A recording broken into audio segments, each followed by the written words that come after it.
G'day everyone and welcome back. It is the 6th of May, so we are one day away from being seeding for a whole month. And we still haven't finished the barley. So like I said with our plan last night, he was going to go, we were going to fill him, but it didn't make sense because he wasn't going to finish it in his shift.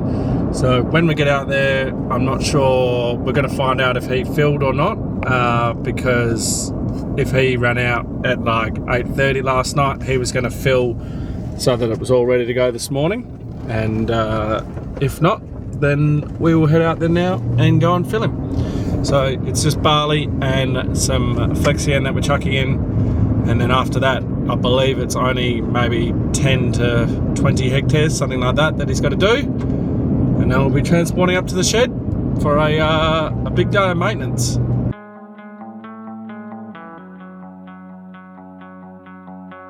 And as we're coming up to it, he's got it all set up to fill. So, and I can see that the liquid at the back isn't full. So we will go and grab the truck, bring it down and fill him up. Ignore Henry's boom spray out there. I don't know why it's there, because he finished out here and yeah, anyway, it's there.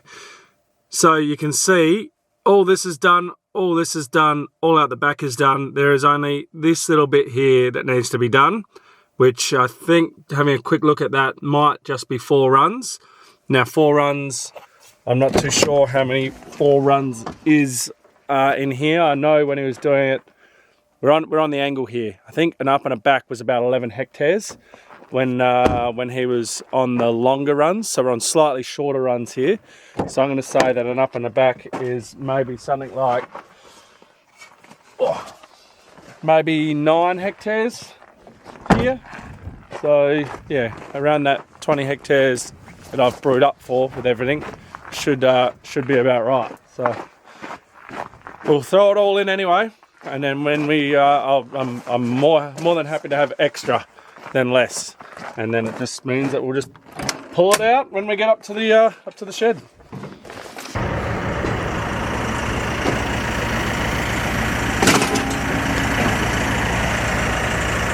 Oh, I reckon he might even have enough.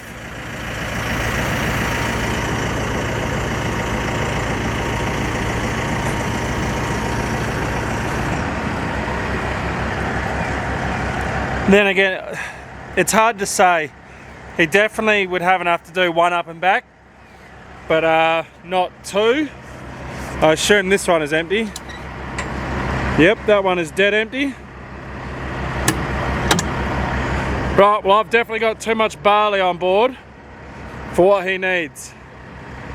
But I'll still chuck it in, because we'll just get it out with that auger later on. Put it into there, put that back in the silo, and that way I know he's going to have enough.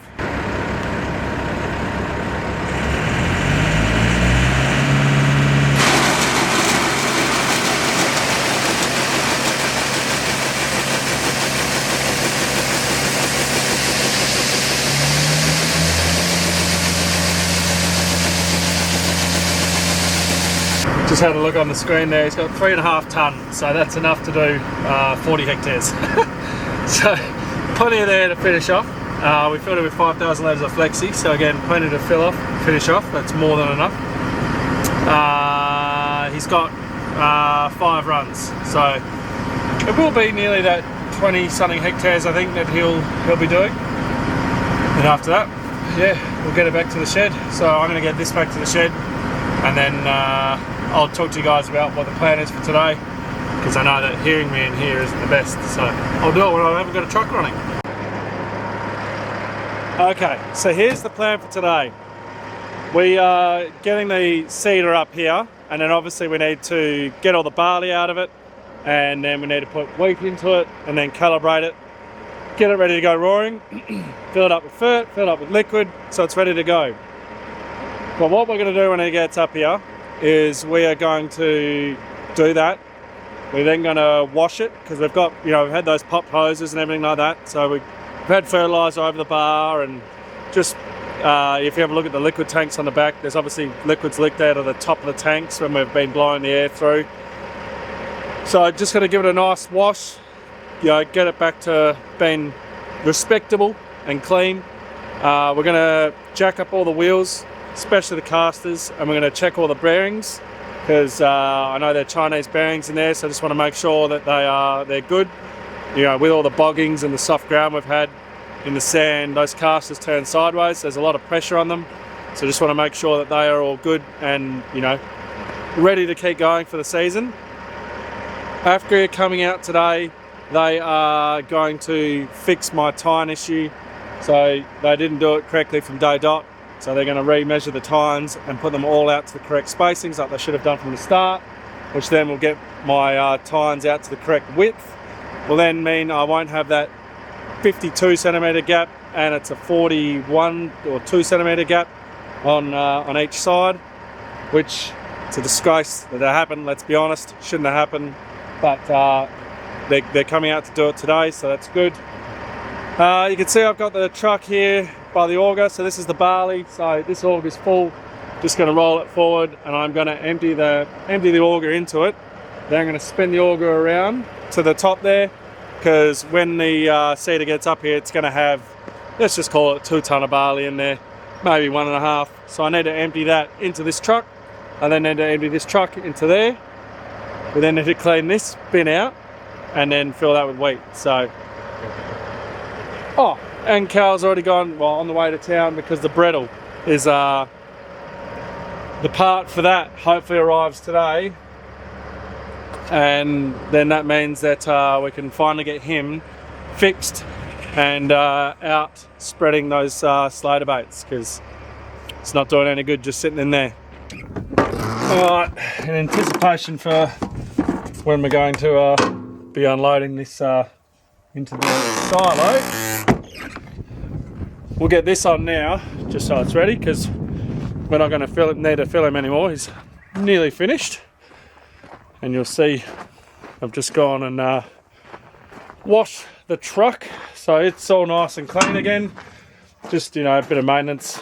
Flexion obviously very corrosive, so just wanting to make sure it's all nice and clean and try and keep it that way. But anyway, let's see how easy this is to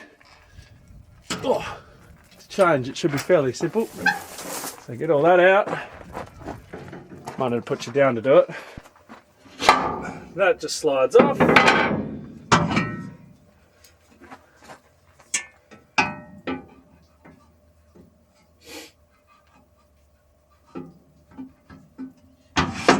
And that slides on. And simple as that. Now I just got to get the chute off the top there, and then we'll just clip that onto here, and then that means I can then just drop that straight into the hopper, which will be, you know, over there on the silo. But this also means, for whatever reason, let's just say the hydraulic ram busted, or I don't know, something broke, I could still then use my auger on the John Deere, fold that out like we used to do with the Borgo, and just put that straight down and just go straight into that. So it is really handy having the versatility of that. And then now it means that we can actually unload it and put it into a hopper. Or say if we're doing grain transfers, instead of using brine, you know, for seed, we could use this. It'd be a lot slower, but we could use this because we've got this, you know, this function, which is fantastic.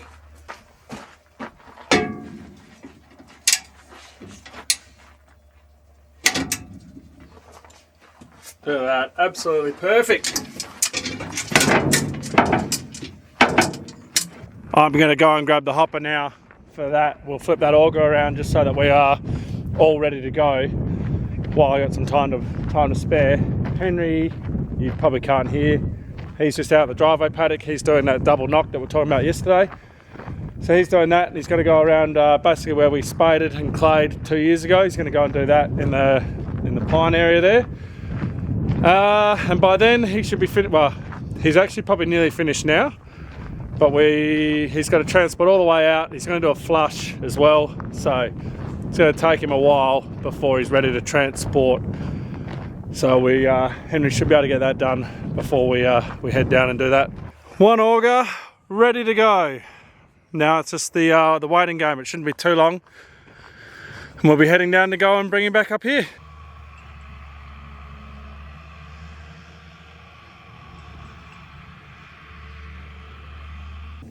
time to get this show on the road. Get back and start with all our maintenance and getting it all ready for wheat.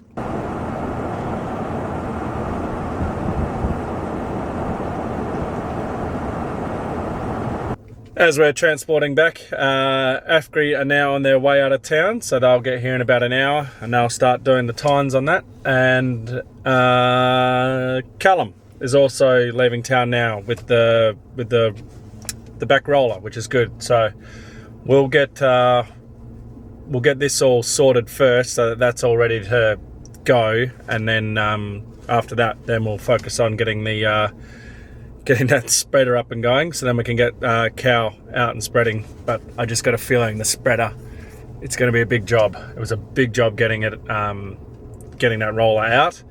I think it's going to be an even bigger job getting it back in, because the roller weighs about 40 kilos, and so does that gearbox. And yeah, it's not pleasant. It's not a good spot. We'll make it work somehow, but yeah, I don't know how. But anyway, that's the plan.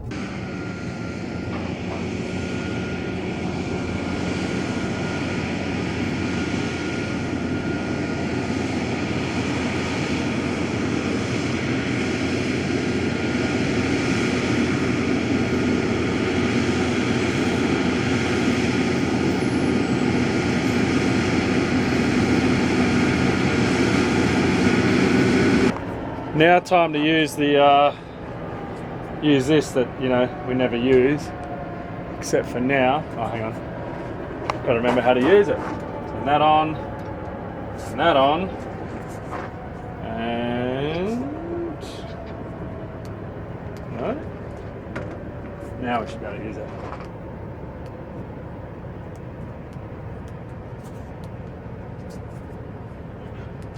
There we go. Finally got it. I'm going to put you guys down because this is quite an art. Anyway, the front bin's empty, so that's alright. We're going to flick this around and put it into this bin here, because we've still got 2,100 kilos sitting in there, and we'll empty that one out, and then we'll be able to blow it out, clean it all out. Then when we go and load the wheat, we'll fold this all away, and then we'll load the wheat, fert and liquid up.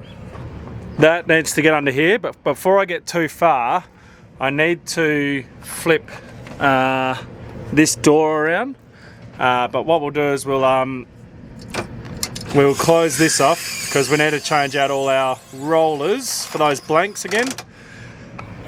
So we need to change all those rollers out, put the blanks in, and now I should be able to open that without anything falling out. Now I can get my auger in place, and then we'll change these rollers. But if I'd gone underneath, I wouldn't have been able to open that gate up there to let any of the barley out.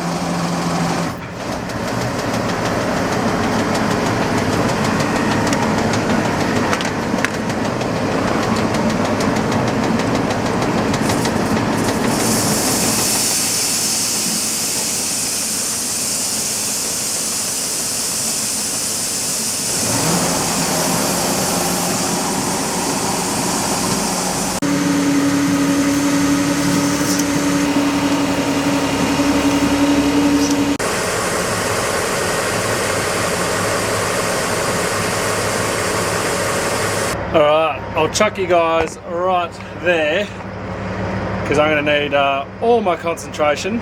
I think from memory I need to put it in reverse, so front reverse. No, I haven't got that on. Puts a light on, and you have this one going in reverse, and then that one is going forwards, just like normal, and then that's what helps it all go out here. I think if you have it, leave this one off, it just sort of creates a bridge and you can't get anything through. So anyway, let's get rolling.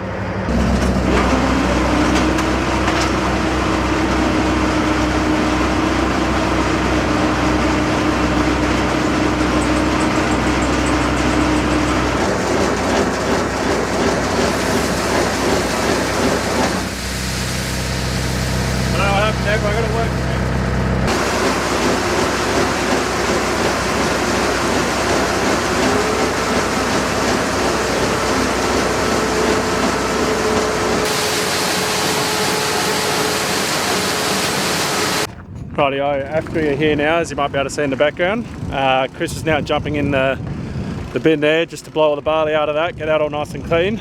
Cal's here, but we're not going to do that spreader just yet. He's going to grab a block of wood, a jack, go and check all our bearings. I'm going to go get this auger, flip it around, chuck it into the wheat, just run a tiny bit through just so that it all goes on the ground. Kangaroos will love it, and that way I know there's no barley in it. Then I can fill it up with wheat, fill it up with fert, fill it up with liquid. We can then fill that seeder, so that's all ready to roll. We can calibrate it while the guys are there, that's no issue. And then after that, we can get onto that spreader, and Chris can then start washing the bin and the cart down. Won't be able to get to the bar because the guys are working on it, but we can do that once the guys are finished. A quick wash over it all once they're all done, and yeah. But no, we're getting through it.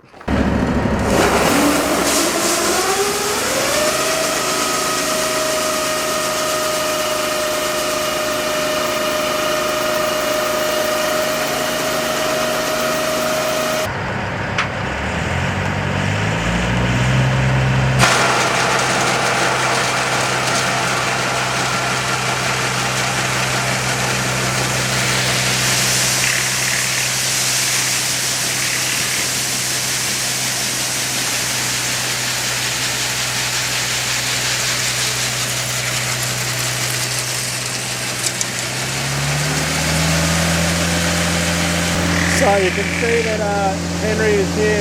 Oh, we might be going too fast with our wheat. Might need to close it down.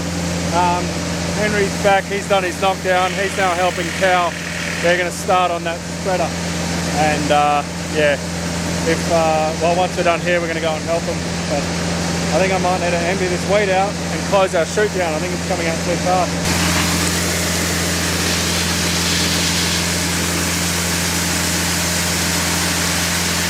Or maybe just like what I did with that one, I got these shackles, I might just do the same. It looks like it's coming out alright, it's just heavy.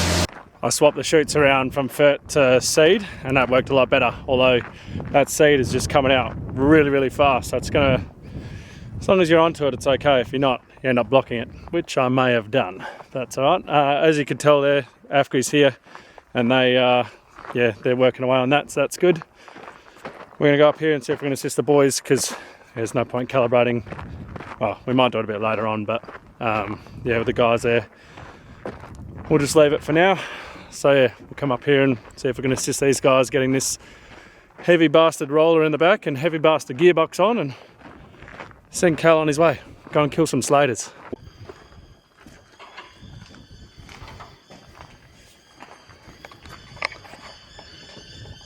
So we have got it up. It's taken us quite a while, but we've got there. It's that gearbox on the other side is just an absolute pain to deal with. And now we've got the 4 bolts on this side for the bearing housing, but we've just got one.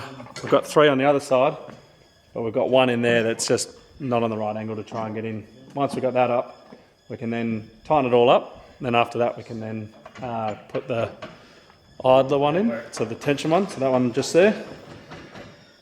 And then this thing will be ready to go spreading. Everything is back where it should be. Hopefully there's no tools left where they shouldn't be. Cal's just going to fold up, and we're going to go over here and just test it out, make sure that our belts are working. And as long as our belt's working, then he will be heading straight down to go and spread that out, because yeah, we've got slaters out there that are killing the crop, so we need to get out there and need to get killing them, because it's 3:30 now, and this will be their dinner or their breakfast, because they're nocturnal. So they'll wake up, have a nice dinner, die, not eat my crop. It's how I want it to go. Alrighty, we're on the phone because I forgot the camera back up at the shed. So Cal came down here and he had an issue. We weren't getting any coverage. Turns out that the belt speed sensor that we replaced wasn't working. So an hour of messing around and phone calls and everything, we ended up, because we didn't have the proper connectors, so what we did was we spliced into the old wire, and that's how we did it. So we just chucked her in, soldered them up, and that should work. Didn't work. So then I cut that. I had some joiners, so I did some joiners on it. That didn't work either. We have a wheel speed sensor on there, which isn't used. We put that into the into the belt speeds, and bang, wouldn't you know, it was working. So I then had to, and then we're talking thin hair, like tiny copper wires, like you cut them with your knife sort of thing. Anyway, I got it done. We put it in there, and bang, it worked. So I ended up folding the wire over and over and over, and then sticking it in, and that's how we got it to work. So yeah, pain in the ass, because that's an hour and a half that I didn't expect to be spending trying to fix something, but it's fixed now. And he's going to kill some bloody slaters. Like I said, it's for the dinner. I missed him when he did his fire up of the test of the belts, because after he had come over to have a chat about the tines and placements and everything like that. But yeah, he's gone. Back on the actual camera. So just caught up with the guys from AFGRI, and yeah, it's all it's a whole thing, and I don't know how to explain it to you guys, so we'll just leave it at that. Hopefully there's going to be a whole team out here tomorrow to rectify this issue, and then I can bloody go seeding, because at the moment they're holding me up, and I don't want to go seeding without the problem not being fixed, because it's like, well, I need it done now, not not do it in the off season sort of thing, because hasn't been correct since it's been out here. And yeah, anyway, it's been a day. It has been a day. So anyway, guys, thank you very much for watching. Don't forget to like, subscribe, and share, and I'll catch you in the next one.